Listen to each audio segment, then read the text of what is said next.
All right. Hi, everybody. Like, comment, subscribe. Wow, like, comment, subscribe. No comments. I don't want comments. I can only imagine what's going to happen. All right, so what we were talking about is how sometimes you are going to get vectors that both start, or three of them or four of them, they all start at the same basic spot. Okay? So the example we were using was a table getting pushed across the room by one person pushing it towards the front of the room, one person pushing it towards one of the walls, the side walls. Okay? In that case, you'd have these two vectors that start at the same spot. When you have two vectors that share a tail, or a head, but usually a tail, we call it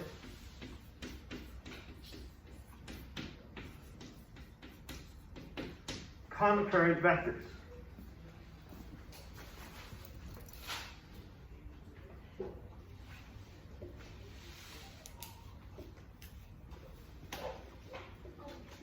Yes. Like the last time we were in class together, did you ever show us how to like solve like The angle? Yeah. Yeah, there was a mistake in that question. The values were off because I just kind of threw numbers at the board. So I'll show you how to do it with this one.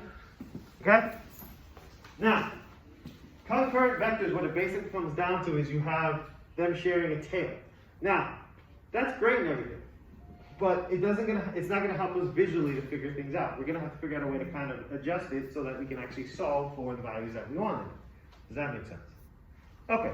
Now, how do we do that? Well, first things first. Okay? Are we still there at home, or did we completely lose you? Guys? And I think you're fine. Internet. Yeah, we're doing good team. Magic.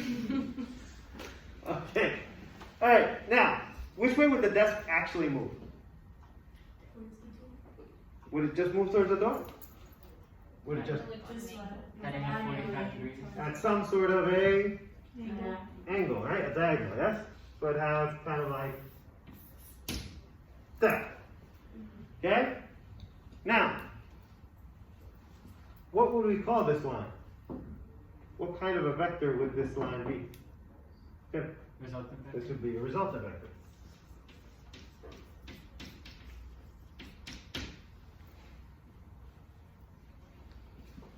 Okay?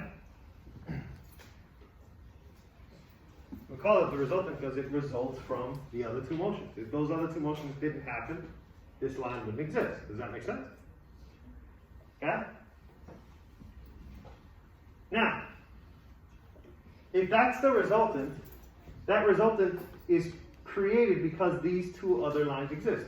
So what do we call these other two lines? They're not resultant vectors. What kind of vectors are they? Components.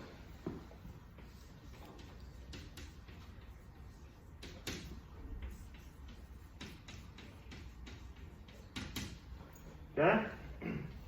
So these are component vectors. Okay?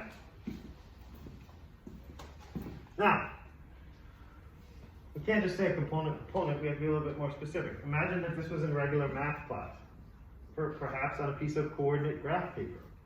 What line would this match up with?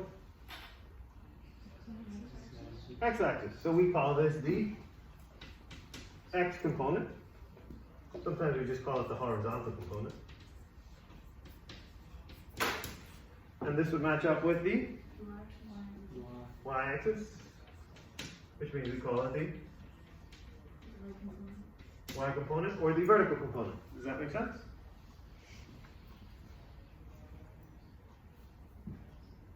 Cool? All right, now, that's great, we visualized our resultant, but let's say I actually wanted an actual mathematical answer for this. Let's say I wanted to know, okay, what's the value of the resultant vector? Well, if we were going to do that, we need a specific shape based on what we've been doing in order to figure this out. What shape would we need? A triangle. Do we have a triangle on the board right now? We don't have a triangle. We do have three lines, but we don't have a triangle. We have constructed possession of a triangle. And what, possession is 9/10 of the law? I mean, come on. Okay? We need to make a triangle. Okay? Now, how do we make a triangle? Okay?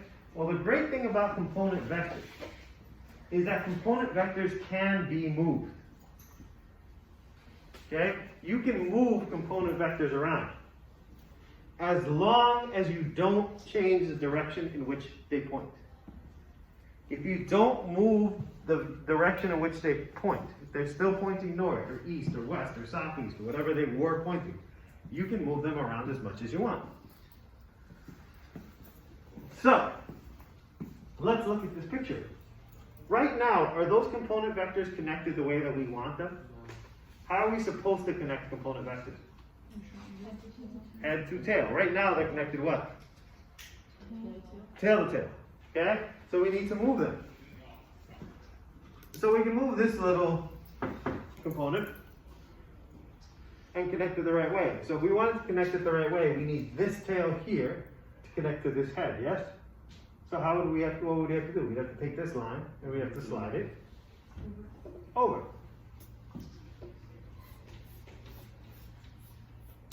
Now, did I change the direction in which it pointed? Did I change the value of the vector? No, but what shape did I make?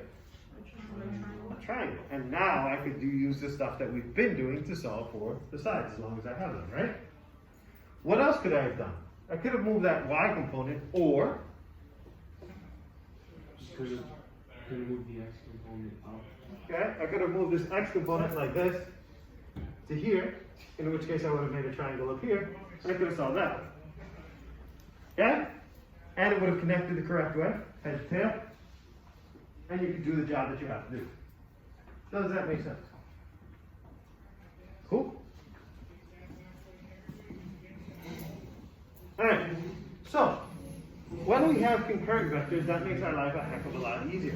We can just slide stuff up and slide stuff to the side and to the left and to the right, and be able to get what we need. Are we still there at home? Ladies, gentlemen, somebody say something. I think that was a yes. Okay. How is the internet? Did it get any better or is it still glitchy? Still glitchy. Okay, well the lesson's being recorded, so you should be okay. Alright, now, when you have components, that's easy. I can easily solve a squared plus b squared equals c squared. But, there are going to be times when they throw a curveball at you. For example, let's say I tell you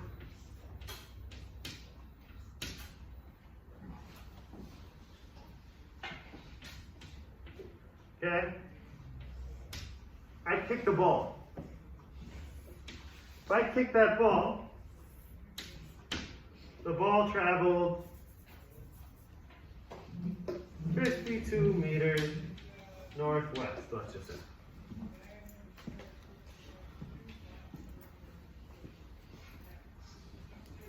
Now when I kicked that ball, I kicked it at an angle of 35 degrees.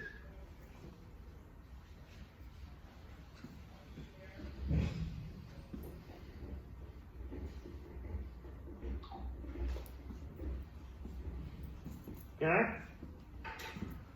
And that's all I give you for the question. Now, that line that I drew on the board represents what part of the triangle? The hypotenuse. What kind of vector is that?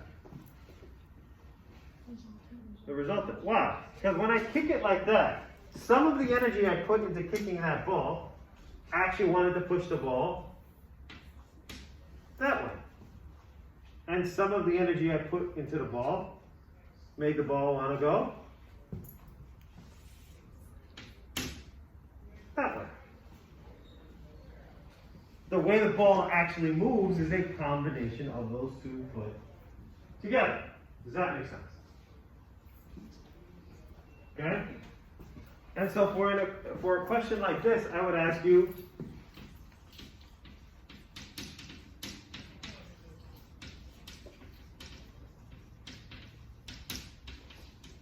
what is the horizontal component?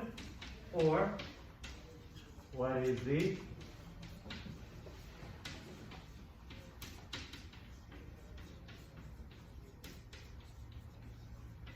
vertical component? make sense? And it went better. What a shot. It's a good thing I'm recording this lesson. Okay?